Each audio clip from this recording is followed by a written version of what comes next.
இன்ஸ்டாகிராமில் ட்ரெண்ட் ஆகிட்டு இருக்க இந்த கட் எடிட்டிங் உங்கள் மொபைல்லே மேக் பண்ணிக்கலாம். இதுக்கு தேவையானதெல்லாம் ரொம்பவே simple. 3 video 2 video editing app தான். ஃபர்ஸ்ட் நீங்கள் கேப்கட்குள்ளே போயிட்டு உங்களுடைய 3 வீடியோ பார்த்தீங்கன்னா இம்போர்ட் பண்ணிக்கோங்க. இம்போர்ட் பண்ணிட்டு என்ன பண்ணுறீங்கன்னா, உங்ககிட்ட 3 வீடியோ இருக்கும் இல்லையா, அதில் ஃபர்ஸ்ட் வீடியோ மேலே கிளிக் பண்ணிட்டு உங்களுக்கு எந்த இடத்துல கட் அவுட் எடிட்டிங் ஸ்டார்ட் ஆகணுமோ அந்த இடத்துல டைம் வச்சுக்கோங்க. வச்சுட்டு என்ன பண்ணுறீங்கன்னா, கீழே ஸ்பிட் கொடுத்துருப்பாங்க, அதை கிளிக் பண்ணி ஸ்பிட் பண்ணிக்கோங்க. இதே மாதிரி மிச்சம் இருக்க 2 வீடியோவில் உங்களுக்கு எந்தெந்த இடத்துல கட் அவுட் எடிட்டிங் ஸ்டார்ட் ஆகணுமோ அந்த இடத்துல டைம் வச்சு ஸ்பிட் பண்ணிக்கோங்க. இந்த மாதிரி ஸ்பிட் பண்ணீங்க அப்படின்னா உங்ககிட்ட மொத்தம் 6 வீடியோ இருக்கும். இந்த 6 வீடியோவில் 2வது வீடியோ, 4வது வீடியோ, 6வது வீடியோ, இந்த 3 வீடியோவோட ஸ்டார்டிங்கில் டைம் வச்சுக்கோங்க. வச்சுட்டு மேலே பார்த்தீங்க அப்படின்னா ஃபுல் ஸ்க்ரீன் பட்டன் கொடுத்துருப்பாங்க, அதை கிளிக் பண்ணிவிட்டு ஸ்க்ரீன்ஷாட் எடுத்துக்கோங்க. இப்போ உங்ககிட்ட 3 ஃபோட்டோ இருக்கும். இப்போ நீங்கள் என்ன பண்ணுறீங்கன்னா, பிக்சார்ட்குள்ளே போயிட்டு எடிட் ஃபோட்டோ கொடுத்துருப்பாங்க, அதை கிளிக் பண்ணிவிட்டு உங்களுக்கு கேலரி ஓப்பன் ஆகும். இதை நீங்கள் ஃபஸ்ட்டு எடுத்த ஸ்க்ரீன்ஷாட்டை வந்து செலக்ட் பண்ணிக்கோங்க. செலக்ட் பண்ணதையுமே கீழே டூல்ஸ் கொடுத்துருப்பாங்க, அதில் போயிட்டு கிராப் இருக்கும், அதை கிராப் செலக்ட் பண்ணிட்டு உங்களுடைய வீடியோ மட்டும் தெரிகிற மாதிரி கிராப் பண்ணிக்கோங்க. கிராப் பண்ணிவிட்டு இப்போ என்ன பண்ணுறீங்கன்னா, கீழே பார்த்தீங்கன்னா ஆட் ஃபோட்டோ கொடுத்துருப்பாங்க, அதை கிளிக் பண்ணிக்கோங்க. அதை கிளிக் பண்ணிட்டு நீங்கள் இம்போர்ட் பண்ண ஃபோட்டோவையும் மறுக்கா இம்போர்ட் பண்ணிவிட்டு கீழே பார்த்தீங்கன்னா கிராப் கொடுத்துருப்பாங்க, அதை கிளிக் பண்ணிவிட்டு கிராப் பண்ணிக்கோங்க. கிராப் பண்ணிட்டு இப்போ டிக் ஐக்கான் கொடுத்ததையுமே உங்களுக்கு சிறுசாக வந்திருக்கும். இது நீங்கள் பின்னாடி இருக்கிற பிக்சருக்கு ஏற்ற மாதிரி ஃபுல் ஸ்க்ரீன் பண்ணி கரெக்டாக செட் பண்ணிக்கோங்க. செட் பண்ணிட்டு இப்போ என்ன பண்ணுறீங்கன்னா, மேலே பார்த்தீங்கன்னா லேயர்ஸ் அப்படின்னு ஒரு கிரியேட் ஆயிருக்கும். இதில் நீங்கள் இம்போர்ட் பண்ண 2 ஃபோட்டோஸ் வந்து இருக்கும். அதில் மேலே இருக்க ஃபர்ஸ்ட் ஃபோட்டோ கிளிக் பண்ணிக்கோங்க. கிளிக் பண்ணதையுமே பார்த்தீங்கன்னா உங்களுக்கு நிறைய ஆப்ஷன் வரும். அதில் கீழே பார்த்தீங்கன்னா ரிமூவ் பிஜின்னு ஒரு ஆப்ஷன் இருக்கும். அதை கிளிக் பண்ணிட்டு ஃபர்ஸ்ட் ஆப்ஷனையுமே மேலே ரிமூவ் பேக்ரவுண்ட் கொடுத்துருப்பாங்க, ஒரு பட்டன் மாதிரி. அதை கிளிக் பண்ணிங்கன்னா உங்களுக்கு பேக்ரவுண்ட் ரிமூவ் ஆயிரும். உங்களுக்கு கரெக்டாக பேக்ரவுண்ட் ரிமூவ் ஆயிருக்கா அப்படிங்கிற செக் பண்ணுறதுக்காக மேலே பார்த்தீங்கன்னா லேயர் சிம்பிள் இருக்கும். அதை கிளிக் பண்ணிட்டு 2வது ஃபோட்டோ இருக்கு இல்லையா, அதுக்கு பக்கத்தில் பார்த்தீங்கன்னா ஒரு ஐ சிம்பிள் கொடுத்துருப்பாங்க. அதை கிளிக் பண்ணிங்கன்னா அந்த பேக்ரவுண்ட் வந்து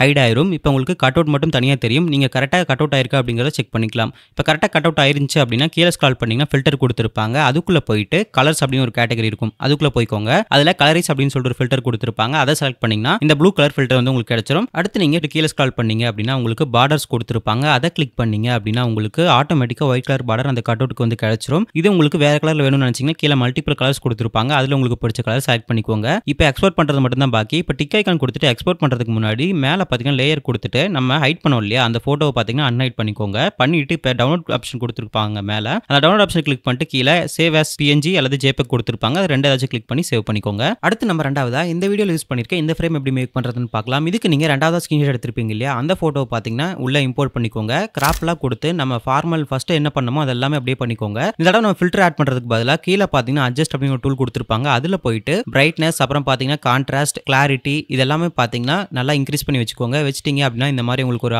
நல்ல ஒரு திக்கான இமேஜ் வந்து கிடைச்சிரும். இப்போ நீங்கள் பார்டர்ஸில் போயிட்டு பார்டர் மட்டும் ஆட் பண்ணிட்டு நீங்கள் எக்ஸ்போர்ட் கொடுத்து பார்த்தீங்கன்னா இந்த மாதிரி உங்களுக்கு ஒரு கட் அவுட் வந்து கிடைச்சிரும். ரொம்பவே சிம்பிள் தான். அடுத்து நம்ம 3வது என்ன பண்ண போறோம்னு பார்த்தீங்கன்னா, பிளாக் அண்ட் ஒயிட் ஃப்ரேம் தான் மேக் பண்ண போகிறோம். இதுக்கு நீங்கள் 3வது ஸ்க்ரீன்ஷாட் எடுத்திருப்பீங்க இல்லையா, அந்த ஃபோட்டோவை பார்த்தீங்கன்னா செலக்ட் பண்ணிக்கோங்க. இதை நீங்கள் எடிட் பண்ணிட்டு எல்லாமே பண்ணிக்கோங்க. இந்த இடம் நம்ம ஃபில்டரில் போயிட்டு கலர்ஸ்குள்ளே போகிறதுக்கு பதிலாக பிளாக் அண்ட் ஒயிட்குள்ளே போயிட்டு உங்களுக்கு பிடிச்ச பிளாக் அண்ட் ஒயிட் ஃபில்டரை பார்த்தீங்கன்னா செலக்ட் பண்ணிட்டீங்க அப்படின்னா அவ்வளோதான், வேலை முடிஞ்சது. நீங்கள் எடுத்த 3 ஸ்க்ரீன்ஷாட்டையுமே ஒரே மாதிரி தான் எடிட் பண்ணுவீங்க. ஜஸ்ட் நீங்கள் ஃபில்டர் மட்டும் தான் ஒரு டைமும் மாற்றி கொடுத்து தனித்தனியாக எக்ஸ்போர்ட் பண்ணுறீங்களே தவிர மிச்சம் எல்லாமே ஒரே ப்ராசஸ் தான். நீங்கள் ரொம்ப குழப்பிக்க வேண்டாம். அடுத்து நம்ம எப்படி பட்டர்ஃப்ளை ஆட் பண்ணுறதுன்னு சொல்லிட்டு பார்க்கலாம். ரொம்பவே சிம்பிள். நீங்கள் எல்லாம் எடிட் பண்ணி முடிச்சுட்டு எக்ஸ்போர்ட் பண்ண போவீங்க இல்லையா, அந்த எக்ஸ்போர்ட் பண்ணுறதுக்கு போகிறதுக்கு முன்னாடி கீழே ஸ்க்ரால் பண்ணீங்கன்னா ஸ்டிக்கர் அப்படின்னு கொடுத்துருப்பாங்க. அந்த ஸ்டிக்கருக்குள்ளே போயிட்டு சர்ச் பார் கொடுத்துருப்பாங்க, அதில் பட்டர்ஃப்ளைன்னு சர்ச் பண்ணீங்க அப்படின்னா உங்களுக்கு நிறைய ப்ரீசெட்ஸ் வந்து கொடுத்துருப்பாங்க. அதில் உங்களுக்கு பிடிச்ச ஸ்டிக்கர்ஸ் கிளிக் பண்ணீங்க அப்படின்னா ஆட்டோமேட்டிக்காக இம்போர்ட் ஆயிரும். இதில் உங்களுக்கு எந்த பிளேஸில் வந்து இருக்கணுமோ அந்த இடத்துல மூவ் பண்ணி வச்சிட்டிங்கன்னா போதும், இந்த மாதிரி ஒரு சூப்பரான பட்டர்ஃப்ளை எஃபெக்ட் வந்து கிடைச்சிரும். ஜஸ்ட் நீங்கள் மேலே எக்ஸ்போர்ட் கொடுத்து இப்போ நீங்கள் PNG-ஆவோ அல்லது JPEG-ஆவோ எக்ஸ்போர்ட் பண்ண போதும் உங்கள் ஃபோட்டோஸ்க்கு ஒரு பட்டர்ஃப்ளை எஃபெக்ட் ஆட் பண்ணிக்க முடியும். அவ்வளோதான். இப்போ நம்ம 3 ஃபோட்டோ எடுத்தோம், 3 ஃபோட்டோவுமே எடிட் பண்ணிட்டோம். இப்போ நம்ம அடுத்து நம்ம கேப்கட்க்கு போய்க்கலாம். இப்போ நீங்கள் கேப்கட்டில் அந்த ப்ராஜெக்ட் ஓப்பன் பண்ணிட்டு உங்கள் ஆடியோ வந்து ஆட் பண்ணிக்கோங்க. கீழே ஆட் ஆடியோ கொடுத்துருப்பாங்க, அதை கிளிக் பண்ணி ஆட் பண்ணிக்கலாம். இப்போ நீங்கள் ஆட் பண்ணதுக்கப்புறம் நீங்கள் மொத்தமாக 3 வீடியோ ஸ்பிட் பண்ணீங்க இல்லையா, இப்போ 2வது வீடியோட ஸ்டார்டிங்கில் டைம் என்ன வச்சுட்டு நீங்கள் ஸ்க்ரீன்ஷாட் எடுத்திருப்பீங்க இல்லையா, அதோட ஃபர்ஸ்ட் ஸ்க்ரீன்ஷாட்டை சைடில் இருக்க ஒயிட் ப்ளஸ் ஐக்கானை கிளிக் பண்ணி இம்போர்ட் பண்ணிக்கோங்க. இம்போர்ட் பண்ணிட்டு அதை ஃபுல் ஸ்க்ரீனுக்கு ஜூம் பண்ணிக்கோங்க. இப்போ ஜூம் பண்ணிட்டு என்ன பண்ணுறீங்கன்னா, அதோட டியூரேஷனை பார்த்தீங்கன்னா 0.2 செகண்ட்ஸ்க்கு வச்சுக்கோங்க, அல்லது அந்த பீட் ஸ்டார்ட் ஆகி முடிகிற அளவுக்கு செட் பண்ணிக்கோங்க. இப்போ அடுத்து நீங்கள் அந்த ஃபோட்டோவை வச்சு எடிட் பண்ணிருப்பீங்க இல்லையா பிக்சார்ட்டில், அந்த ஃப்ரேமை சைடில் இருக்க ஒயிட் பிளக்ஸ் பாக்ஸை கிளிக் பண்ணி இம்போர்ட் பண்ணிக்கோங்க.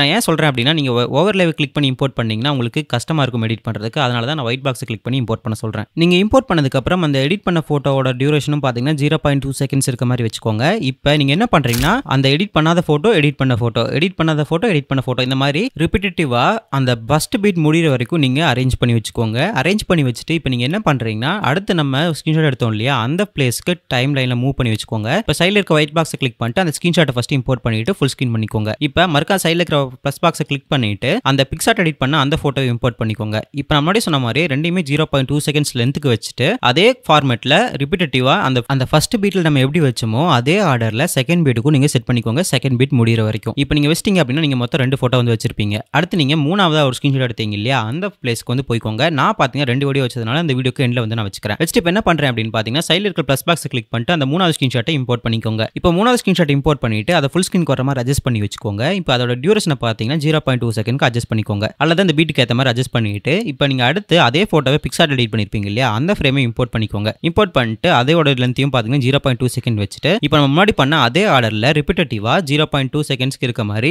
அரேஞ்ச் பண்ணி வச்சுட்டு இப்போ ப்ளே பண்ணி பார்த்தீங்கன்னா உங்களுக்கு கரெக்டான இந்த எடிட் வந்து கிடைச்சிரும். இது உங்களுக்கு ஆடியோ கூட மேட்ச் ஆகுதா அப்படிங்கறத செக் பண்ணிக்கோங்க. இல்ல பீட்டை மட்டும் நீங்க கொஞ்சம் முன்ன பின்ன ட்ரிம் பண்ணிக்கோங்க. இப்போ எக்ஸ்போர்ட் பண்றதுக்கு முன்னாடி ஒரு 2 விஷயம் பண்ணணும். எக்ஸ்போர்ட் குவாலிட்டி 1080p 30ல இருக்கான்னு செக் பண்ணிக்கோங்க. அடுத்து நீங்க கீழே பார்த்தீங்கன்னா அட்ஜஸ்ட் அப்படின்னு கொடுத்துருப்பாங்க. அதுக்குள்ள போயிட்டு பிரைட்னஸ், கான்ட்ராஸ்ட், சேச்சுரேஷன் இது மூணுமே பார்த்தீங்கன்னா ஒரு 5 to 10 வேல்யூ இருக்க மாதிரி 3 பாயிண்ட்டுக்கும் வந்து வச்சுக்கோங்க. அடுத்து நீங்க ஷார்ப் அண்ட் கிளாரிட்டி கொடுத்துருப்பாங்க. அதையும் பார்த்தீங்கன்னா ஒரு 50 to 60 இருக்கிற மாதிரி வேல்யூ இன்க்ரீஸ் பண்ணி வச்சுக்கோங்க. இப்போ கீழே அந்த அட்ஜஸ்ட்மெண்ட் லேயர் வந்து இருக்கும். அதை நீங்க உங்க ஃபுல் வீடியோல இருந்து அட்ஜஸ்ட் பண்ணி வச்சுட்டு இப்போ எக்ஸ்போர்ட் பண்ணி பார்த்தீங்கன்னா ஒரு செம்மையான குவாலிட்டியோட உங்களுக்கு வீடியோ வந்து ரெடி ஆயிரும்.